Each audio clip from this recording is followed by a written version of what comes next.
Hey Candace, how you feeling today? Okay. But yeah, I'm just okay. It's the holidays. There's a lot of stuff going on in the world right now. I'm feeling some grief. I'm feeling some heaviness. I'm feeling there's a lot to process. Yeah.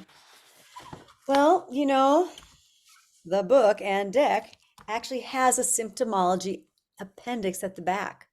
So if you don't want to do a reading and you have a specific thing that you would like a little bit of guidance on, this can take you directly to some of the teachings, and it's pretty extensive.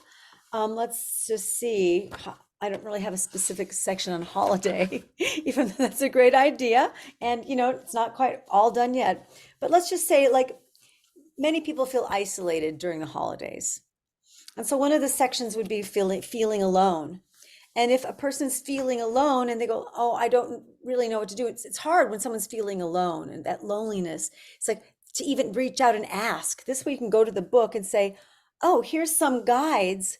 And now maybe hopefully not feel so much alone, because some of the teachings would be the loving, or love yourself no matter what, or the purple giraffe, or you are that which you seek, or you're enough. So there's a bunch of them. So let me just pick one. One of the ones that you said was be the loving, which Be the is loving. a Let's go. really sweet teaching. Go to that one. And so if you're feeling alone, this may or may not be your teaching that's going to open it up for you. But if at the very least, I'm just messing with the book here, at the very least, it's going to give you a place to start. So that would be being the loving.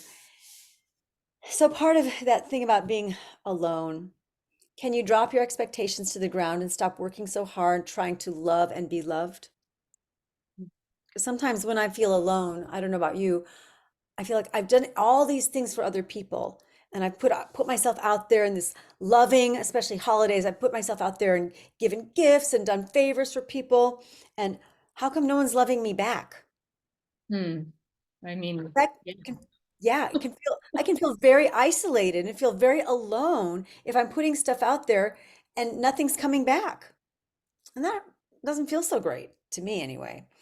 So can you drop those expectations and stop working so hard at doing this act of loving and doing this and trying to get love?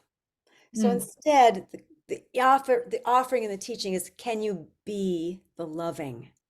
Not the act of not the act of loving, and not the result of being loved, but that space between object and you, of where loving exists. Can I just be the loving? Being the Hmm. loving isn't about the act of loving. You are not the loved. You are not the lover. You are the Hmm. space which flows between the loved and the lover. Hence, you are the loving. And so we would start there, and the teaching goes on a little bit longer. And there's a practice. Feel yourself as the loving. Feel yourself as neither subject nor object. And find a way to express the difference between lover, loved, and loving. So if you don't even know what that is, the invitation here is for you. What can you do to figure out what that even is for you? You can use words, paint, dance, movement, food, anything that's fun for you. Hmm. And if that's not enough, you can go choose your own adventure to another one. Yeah, Or go back to the symptomology in the back and keep going down the list. really sweet. Yeah, Thank you, Jean. thank you.